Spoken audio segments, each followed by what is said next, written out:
SSC 2016 పరీక్షా ఫలితాలలో Shyamala Nagar Indian springs విద్యార్థులు విజయ ఢంకా మ్రోగించారు. గురువారం పాఠశాల ప్రాంగణంలో అత్యధిక మార్కులు సాధించిన విద్యార్థుల అభినందన సభకు Indian springs director Tenali MLA Alapati Rajendra Prasad ముఖ్య అతిథిగా పాల్గొని విద్యార్థులను అభినందించారు. ఈ సందర్భంగా రాజేంద్ర ప్రసాద్ మాట్లాడుతూ క్రమశిక్షణ, పట్టుదల, విద్యార్థుల కృషి, అధ్యాపక బృందం, విద్యా బోధన, తల్లిదండ్రుల ప్రోత్సాహంతోనే ఈ ఫలితాలు సాధించగలిగామన్నారు. ఈ సభలో స్కూల్ ప్రిన్సిపాల్ రాఘవేంద్రరావు, విద్యార్థులు, అధ్యాపకులు, తల్లిదండ్రులు పాల్గొన్నారు.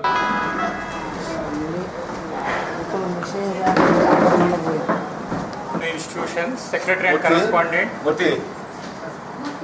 తెనాలి ఎమ్మెల్యే అనేటువంటి శ్రీ ఆలపాటి రాజేంద్ర ప్రసాద్ గారికి ఇండియన్ స్ప్రింగ్ శ్యామలానగర్ క్యాంపస్ తరఫున స్వాగతం, సుస్వాగతం. ఇటీవల మనం సాధించినటువంటి 10వ తరగతి పరీక్షా ఫలితాల గురించి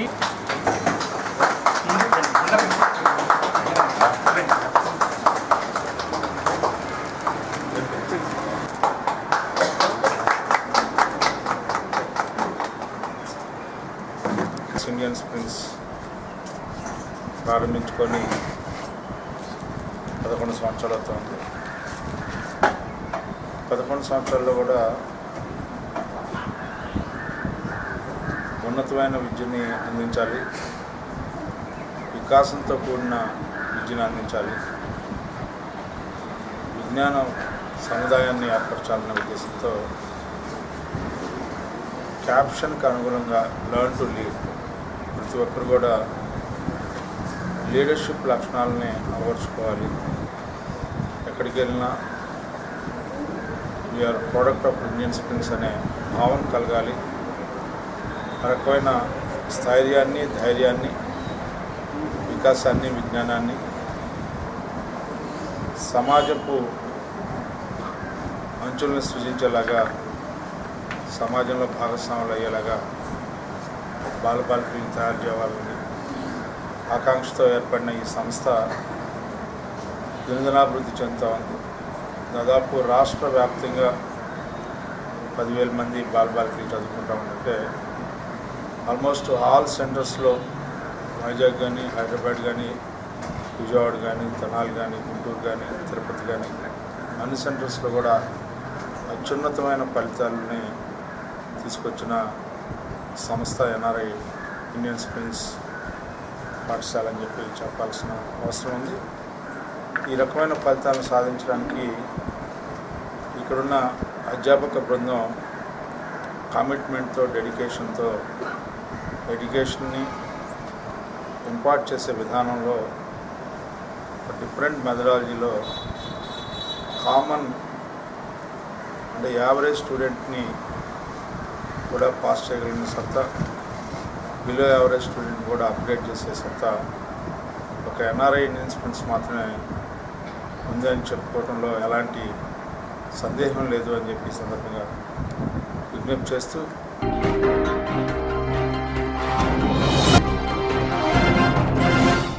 కేంద్రీయ వ్యవసాయ పద్ధతులపై రైతులు అవగాహన పెంచుకోవాలని వ్యవసాయ శాఖ జేడీ కృపాదాస్ సూచించారు.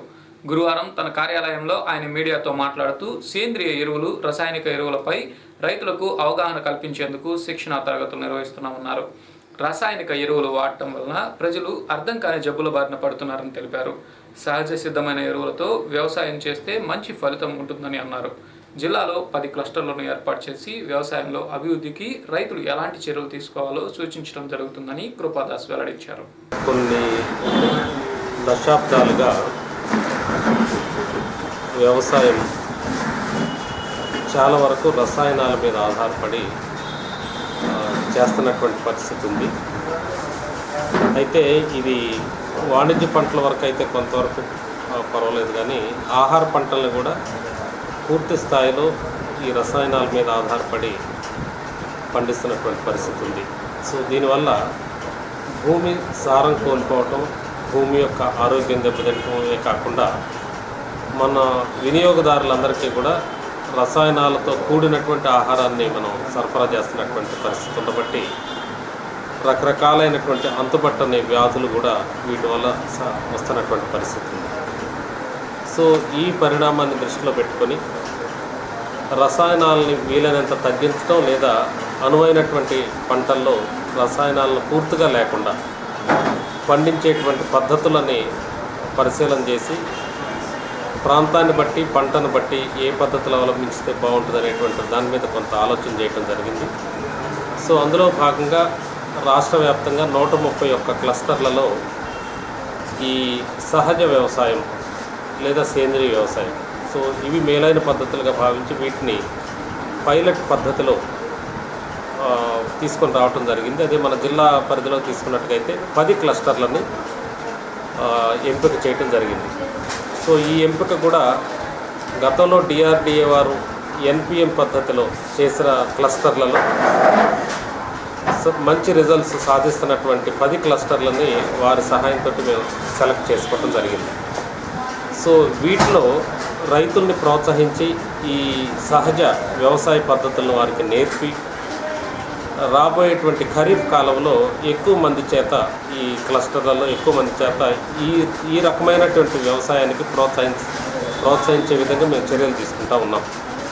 సో అందులో భాగంగా ప్రతి క్లస్టర్ నుంచి కనీసం 300 మంది రైతుల్ని ఎంపిక చేయటం జరిగింది. ఈ రైతుల ఎంపిక కూడా ఏ రకంగా జరిగిందంటే, గత జనవరి నెలలో కాకినాడలో 8 రోజుల శిక్షణకి మేము సెలెక్ట్ చేయగా వెళ్ళిన రైతులు కానీ, స్వచ్ఛందంగా వారికి ఇష్టపూర్వకంగా వెళ్ళినటువంటి రైతులు కానీ, ఇప్పటికే వివిధ ప్రచార మాధ్యమాల ద్వారా తెలుసుకొని ఇప్పటికే ఇటువంటి పద్ధతుల్ని ఆచరిస్తున్నటువంటి రైతులు కానీ, లేదా ఈ పద్ధతుల మీద కొంత మక్కువ ఉండి ఈ పద్ధతుల్ని ఆచరించాలనేటువంటి ఆసక్తి ఉన్నటువంటి రైతులు కానీ, సో ఈ రకంగా కొంత ఈ కార్యక్రమాల మీద అవగాహన ఉండి ఆచరిస్తున్నటువంటి రైతుల్ని ప్రతి క్లస్టర్కి 300 మంది చొప్పున మన జిల్లాలో ఉన్నటువంటి 10 క్లస్టర్లలో 3000 మంది రైతుల్ని ఎంపిక చేయడం జరిగింది. సో వీరికి గ్రామ స్థాయిలో 3 రోజుల పాటు, క్లస్టర్ స్థాయిలో 3 రోజుల పాటు శిక్షణ ఇచ్చేదానికి కూడా ఏర్పాట్లు జరుగుతూ ఉన్నాయి. ఆ కార్యక్రమాలు 16వ తారీఖు నుండి 26వ తారీఖు వరకు జరుగుతాయి. ఎందుకంటే ప్రతి క్లస్టర్లో కూడా 300 మంది రైతులు ఉంటారు కాబట్టి 100 మంది ఒకసారి ఒక బ్యాచ్ చొప్పున, అంటే ఒక తరుణంలో 100 మంది ఉంటారు, వారిని 2గా విభజించి 51 బ్యాచ్ చొప్పున 3 రోజుల పాటు జరుగుతాయి. సో ఆ విధంగా 16 నుండి 26 వరకు కూడా ఈ కార్యక్రమాలు జరగబోతూ ఉన్నాయి. నగరంలోని ప్రతి ఇంటిలో ఇంకుడు గుంతలు ఉండే విధంగా ప్రజలు సహకరించాలని పశ్చిమ ఎమ్మెల్యే వేణుగోపాలరెడ్డి విజ్ఞప్తి చేశారు. బుధవారం కేవీపీ కాలనీలోని అర్బన్ హెల్త్ సెంటర్ వద్ద ఏర్పాటు చేసిన ఇంకుడు గుంతను ఎమ్మెల్యే పరిశీలించారు. ఈ సందర్భంగా ఎమ్మెల్యే మాట్లాడుతూ, రాష్ట్ర వ్యాప్తంగా నీరు లేక చాలా ఇబ్బందులు పడుతున్న నేపథ్యంలో ఇలాంటి ఇంకుడు గుంతల ద్వారా నీరు నిల్వ చేసుకునే అవకాశం ఉంటుందని వివరించారు. ప్రతి ఒక్కరూ ఈ ఇంకుడు గుంతల ఉద్యమంలో పాల్గొనాలని వేణుగోపాలరెడ్డి పిలుపునిచ్చారు. ఈ కార్యక్రమంలో డివిజన్ నాయకులు రామారావు, ఇతర అధికారులు పాల్గొన్నారు. భాగస్వామ్యం కావాలని కోరుకుంటున్నాం. ప్రతి మానవుడికి మరుగుదొడ్డి, ప్రతి మానవుడికి ఇల్లు, రోటీ కప్పడా మకాన్ అనుకునే వాళ్ళు ఇద్దరికి. తినడానికి అన్నం, తినడానికి ఇల్లు, ఉండటానికి ఇల్లు, తినడానికి తిండి, వేసుకోవడానికి బట్టలు. ఈ 3తో పాటు తాగడానికి నీళ్లు కావాలి. నీళ్లు బాగా అయిపోయింది. రోటీ కప్పడా మకాన్ కాకుండా రోటీ కప్పడా పానీ ఉండాలని బట్టి చెట్టు, నీరు, ప్రగతి. ఈ యొక్క మానవ జాతి ప్రగతి ఉండాలంటే కంపల్సరీగా చెట్టు ఉండాలి, చెట్టుతో పాటు నీరు ఉండాలి. చెట్లు ఏమంటున్నాను మా వాళ్ళందరికీ కంపల్సరీ నీళ్ళు ఏమంటున్నాను. అది కంపల్సరీ నేను చెప్పేది ఏంటంటే, ఈ రోజున రాజకీయ పార్టీ అయినా కూడా అభివృద్ధి పార్టీగా మారాలి. అన్ని రాజకీయాలు ఎన్నికలే కాదు. రాజకీయ పార్టీ అంటే ఎన్నికలప్పుడే కనపడటం కాకుండా నిత్యం ప్రజల్లో ఉండి ప్రజలకు కావాల్సిన మంచి పనులు చేయాల్సిన బాధ్యత మా మీద ఉంది. కాబట్టి ముఖ్యంగా చంద్రబాబు నాయుడు గారి ఆలోచనని అర్థం చేసుకోవాల్సిన బాధ్యత మా తెలుగుదేశం పార్టీ డివిజన్ అధ్యక్షుల మీద, కార్యకర్తల మీద ఉంది. దాంట్లో భాగంగా ఈరోజు అధికారుల నిర్లక్ష్యం కానీ, అధికారుల అలసత్వం కానీ నిద్రలేపాల్సిన బాధ్యత కూడా మా డివిజన్ అధ్యక్షుల మీద ఉంది. ఎందుకంటే రేపు గుంటూరు మున్సిపల్ కార్పొరేషన్ ఎన్నికలు గెలవాలనే ఉద్దేశం కాకపోయినా గుంటూరు పట్టణంలో ప్రజలు నీళ్లు లేక ఇబ్బంది పడకూడదు. ఈరోజు మహారాష్ట్రలో సోలాపూర్ జిల్లాలో జరుగుతున్నటువంటి బాధాకరమైన సంఘటనలో నా గుంటూరు రాకూడదనేటువంటి భావన ప్రతి గుంటూరు పౌరుడి మీద ఉంది. ఈ రోజున ధనవంతులు ఏడన్నా నీళ్లు కొనుక్కొని తాగలుగుతున్నారు. పేదవాడు బోర్ దగ్గర బోరు కొట్టుకొని నీళ్లు తాగెళ్తున్నాడు. ఈరోజు మజ్జిగ కార్యక్రమాలు, మజ్జిగ ఇస్తుంటే పేదవాళ్ళు ఎగబడి తాగుతున్నారు మజ్జిగ. అంటే దాహం తీర్చడం కూడా ఈరోజు ఒక బాధ్యత అయిపోయింది. అదని ఎప్పుడో బ్రహ్మంగారు చెప్పినట్టు నీళ్లు కొనుక్కునే పరిస్థితి వస్తుంది. నీళ్లు తాగే నీళ్లు కొనుక్కోవడం ఆల్రెడీ చూస్తున్నాం. బట్ వాడుకునే నీళ్లు కొనుక్కునే పరిస్థితి వస్తే మటుకు చాలా దౌర్భాగ్యం వస్తుంది. ధనవంతులు కొనుక్కునే పేదవాడు మటుకు ఖాళీ అయిపోతాడు. కూరగాయల రేట్లు, బియ్యం రేట్లు, దినుసుల రేట్లు చూస్తున్నారు. ఇప్పటికీ ఇబ్బందికరంగా ఉంది. మళ్ళీ రేపు నీళ్లు కొనుక్కోవడం, వాడుకునే నీళ్లు కొనుక్కుంటే ఈ పరిస్థితి మనం అర్థం చేసుకోవాలి. అందుకని అటువంటి దౌర్భాగ్య పరిస్థితి రాకుండా బోర్లు 30 అడుగులు, 40 అడుగులు, 50 అడుగులు వేసిన గుంటూరు పట్టణంలో దాదాపు 100 అడుగులు, 120 అడుగులు పోయింది. అందుకని 30 అడుగులు, 40 అడుగులు నీళ్లు మళ్ళీ వచ్చే సంవత్సరం తీసుకురావాల్సిన బాధ్యత ఉంది.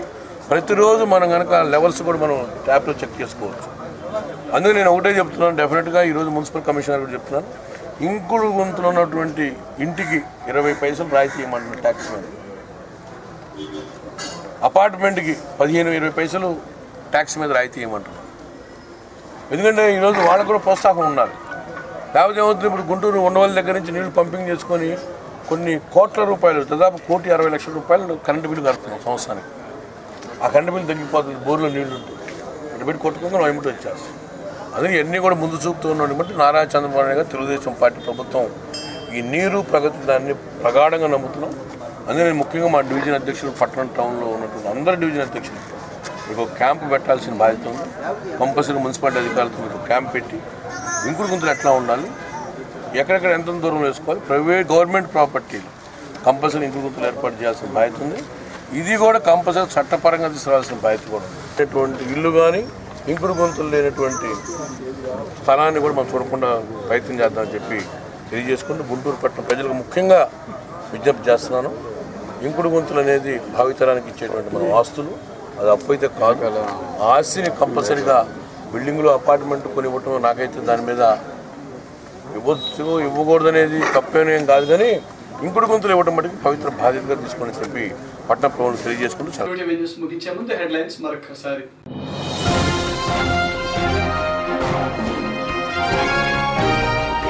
సహజ సేంద్రియ వ్యవసాయంపై దృష్టి పెట్టండి, రసాయన ఎరువుల వాడకాన్ని తగ్గించండి, రైతులకు సూచించిన మంత్రి పుల్లారావు.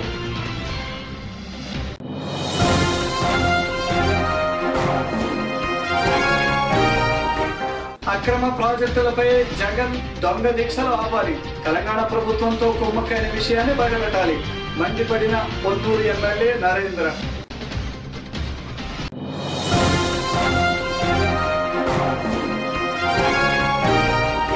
పార్లమెంటులో ప్రవేశపెట్టిన అంశంపై పట్టుబట్టండి, వాయిదా వేయకుండా సభ్యులంతా కలిసికట్టుగా పోరాడండి, ఎంపీలకు సూచించిన మాజీ రాజ్యసభ సభ్యుడు శివాజీ. ఇవి ఈ రోజు విశేషాలు. మరిన్ని వార్తలతో మళ్ళీ కలుద్దాం. నమస్కారం.